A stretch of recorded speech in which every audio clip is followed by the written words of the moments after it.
आणि आता एक मोठी बातमी समोर येते। पुणे रेल्वे स्थानक उडवण्याची धमकी देण्यात आलेली आहे। रेल्वे स्थानकावरील पोलीस बंदोबस्त त्यामुळे वाढवण्यात आलाय। रेल्वे स्टेशन बॉम्ब न उडवण्याची धमकी देण्यात आलेली आहे आणि रेल्वे स्थानकात सध्या श्वान पथक दाखल झालंय।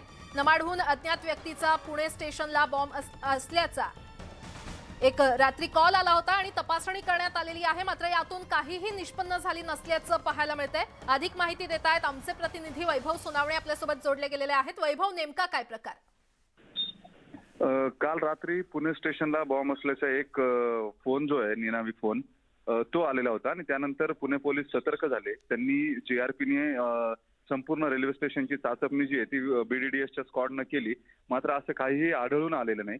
त्यानंतर पोलिसांनी तपास सुरू केला असता आणि शोध घेतल्यानंतर मनमाड परिसरातून, नाशिक मनमाड परिसरातून हा फोन आल्याचं पोलिसांच्या लक्षात आलं आणि अधिक चौकशी जेव्हा केली त्यांनी तेव्हा हा होक्स कॉल असल्याचं समजल्यानंतर पुणे पोलिसांनी संबंधित व्यक्तीला अटक करण्यासाठी त्यांच्या टीम्स ज्या आहेत त्या नाशिकला आणि मनमाडला पाठवून दिलेल्या आहेत। केवळ फसवण्याच्या उद्देशानं हा फोन केला गेला असावा असं प्राथमिक अंदाज जो आहे तो पोलिसांच्या वतीनं व्यक्त केला जातोय। मात्र तुर्तास सर्व परिस्थिती जी आहे ती पुणे स्टेशनवरती सामान्य आहे। बरं वैभव, धन्यवाद या सविस्तर माहितीसाठी।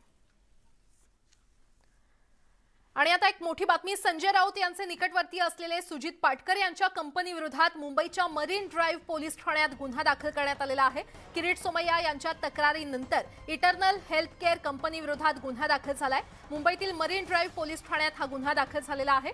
कोरोना काळात बनावट कंपनीच्या माध्यमातून कंत्राट मिळवल्याचा आरोप किरीट सोमय्या यांनी केला होता।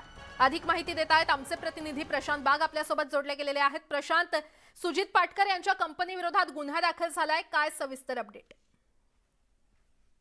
प्राजक्त, आपल्याला माहिती आहे किरीट सोमय्या यांनी यापूर्वी सुद्धा आरोप केले होते सुजित पाटकर यांच्यावर। सुजित पाटकर हे संजय राऊत यांचे निकटवर्तीय मानले जातात आणि याच नात्यातनं बीएमसीचं त्यांना जम्बो कोविड सेंटरचं काम देण्यात आलं होतं आणि या कामामध्ये 2 ठिकाणच्या जम्बो सेंटरचं काम देताना नियम, निकष, अटी, पूर्तता याची न करता यांना काम देण्यात आलं असा त्यांनी अनेक वेळा आरोप केला होता।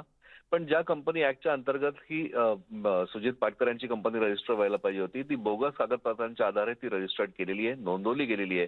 त्यामुळे हिचं दिलेलं काम जे आहे ते सगळं संशयास्पद असल्याचा आरोप किरीट सोमय्या यांनी केला। आणखी 10 त्यांनी मरीन ड्राईव्ह पोलीस ठाण्यात तक्रारी दाखल केली होती।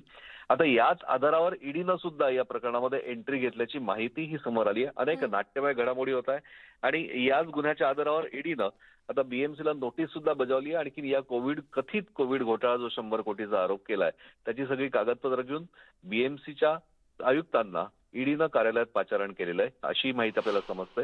पण एवढं मात्र निश्चित की सुजित पाटकर जे संजय राऊत यांचे निकटवर्ती आहे त्यांच्या अडचणीमध्ये वाढ होणार। आता पोलीस नेमका तपास कसा करतायत ते बघणं महत्वाचं ठरणार आहे। प्राजक्ता, निश्चितच प्रशांत, धन्यवाद या सविस्तर माहिती